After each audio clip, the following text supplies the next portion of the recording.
From the Outer Banks, North Carolina, welcome to Fish to Sea.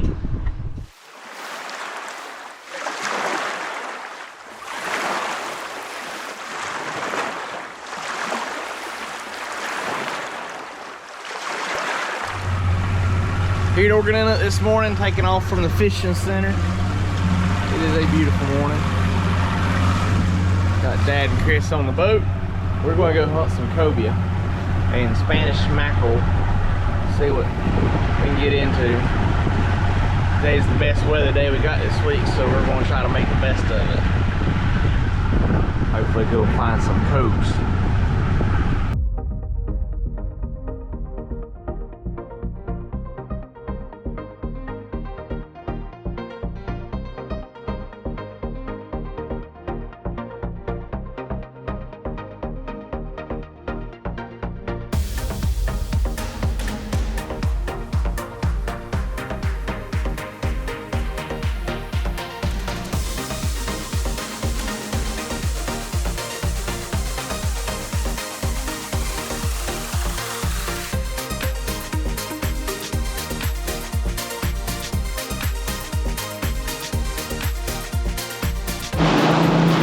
On the fishing grounds now.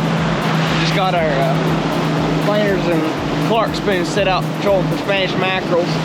Need the sun to be just a little bit higher before we start looking for cobia. So once we start looking for cobia, we'll get up the spot and tower and reel in these Spanish rods, and kind of hard to look for cobia and troll for Spanish at the same time, because whenever you find a cobia, you have to make some pretty dynamic movements sometimes, and you'll end up cutting your Spanish stuff off. Hopefully we can pick up 10 or 15 Spanish before 10 though. Got a nice color change line just outside the inlet. We'll see what happens.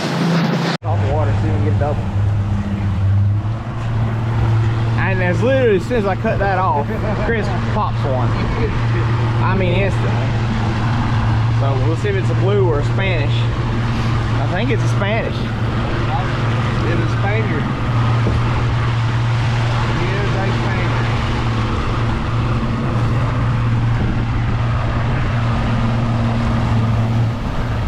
Target species of water. Got it. There it is. Beautiful. See that, guys? Beautiful. That's the first one of those in a while. Yep. In just a few minutes too. So there it is. Spanish mackerel. Beautiful little Spanish, about 14 inches long. And we're actually going to bleed these, so we're going to get this thing cut and get that spoon back out. So I got my cut Spanish here. I'm going to cut his throat. Got him all bled out. We're going to stick them in this ice slushy. That's salt water based on ice, so it's getting real cold. And then I'll put them in this cooler with just ice in it.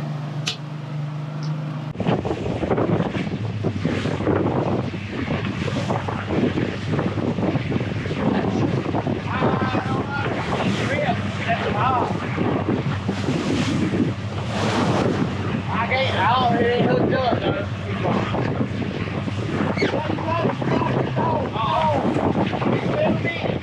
Oh my goodness.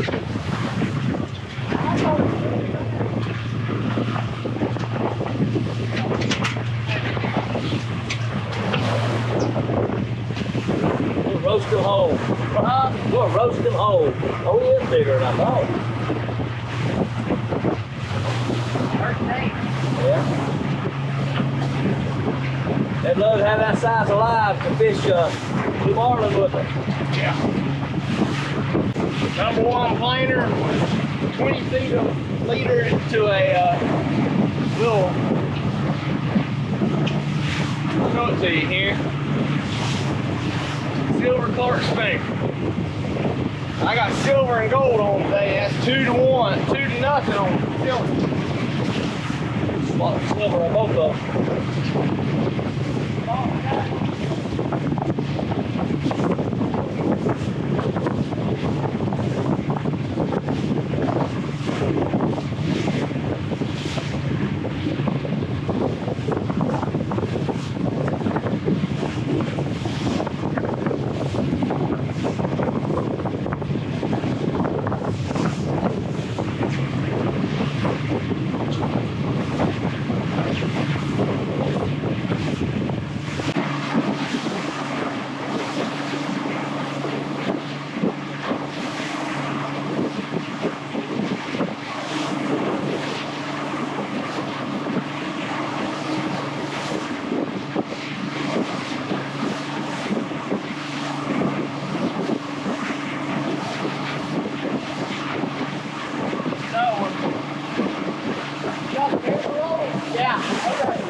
$6 silver rock on that other one. I only held one at a time. Hey, there's another one now.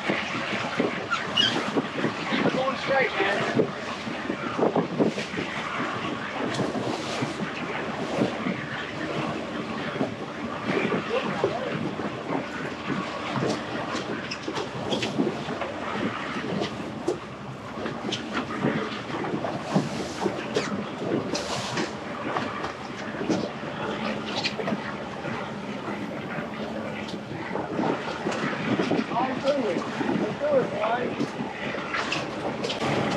Oh yeah, going through a big school right now.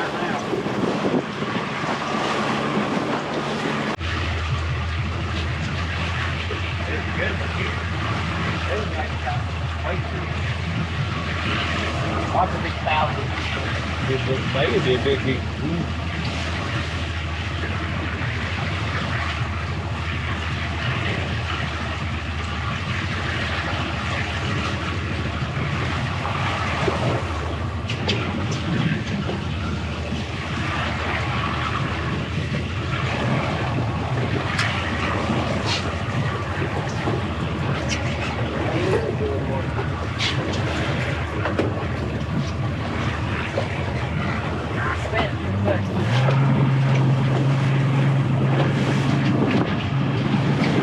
Nice Spanish over there now.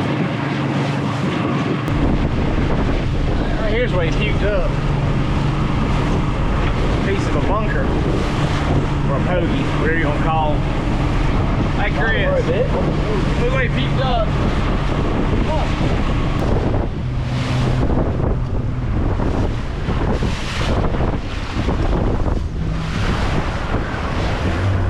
Oh again.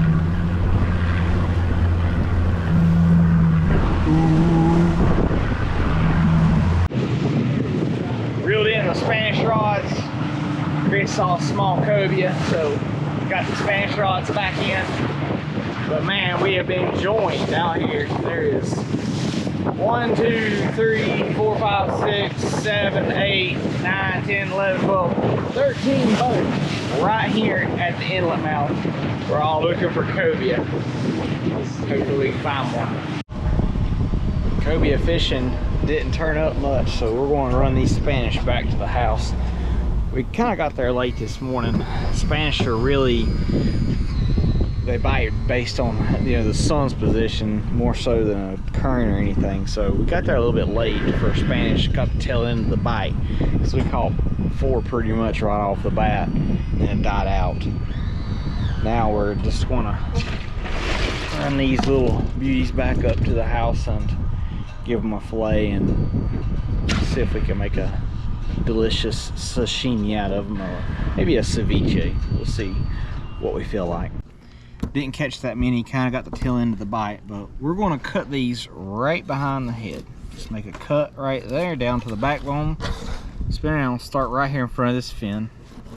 Spanish are probably one of the easiest fish in the ocean to clean. Just going to follow that backbone. Just want to feel it with your knife. Rejoin your cut. Just make sure you cut it off. There's one fillet. And then you're going to cut the head right there.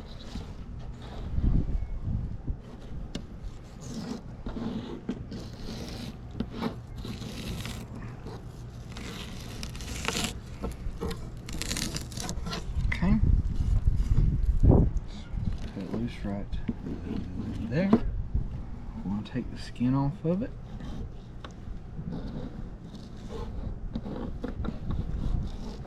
I'm taking the skin off because I'm turning this into sashimi and ceviche. So that's why we're taking the skin off. If you was grilling this or doing something else, you just leave that skin on there. A little deep right there. And those black bones off. Okay, so now I'm going to split this. And this is going to take the bloodline, those pin bones out. So it's just, once again, if I was frying this or something like that, this is a step I wouldn't worry about. But since we're eating this essentially raw, then I want it no bloodline, no pin bones. We're going to do every one of them exactly the same way. So they're making fun of me here. You can see this little piece here. This is what I've been sitting here doing, is I just take and cut it like that right there. And I got, oh, it's so delicious. I'm telling you, Spanish that have been bled and cooled properly. Sashimi, I mean, I just literally cut this off the fillet. He's almost eat half a fish. I'm just sitting here eating this sucker.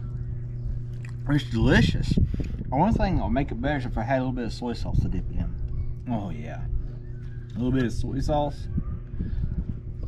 But anyway, yeah. Okay, let's try this belly piece. Let's see how it is.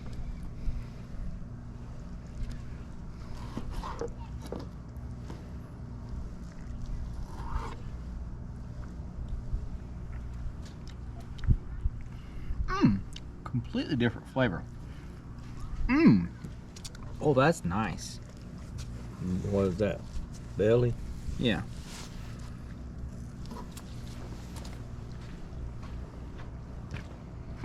Sweeter. Oh yeah. That Spanish I cleaned up at the fillet table there a little while ago. Eat some of it sashimi just straight off the fillet right there while I was cleaning it. The rest of it, I just cubed it up, and all this is lime juice. I've got it soaked in for about an hour now. Chopped up tomato and onion and added it to it. Normally, if you're serving this, I would suggest just draining off the lime juice before you serve it, but I just want to eat it, take a little chip and scoop it up as is and see what it tastes like here.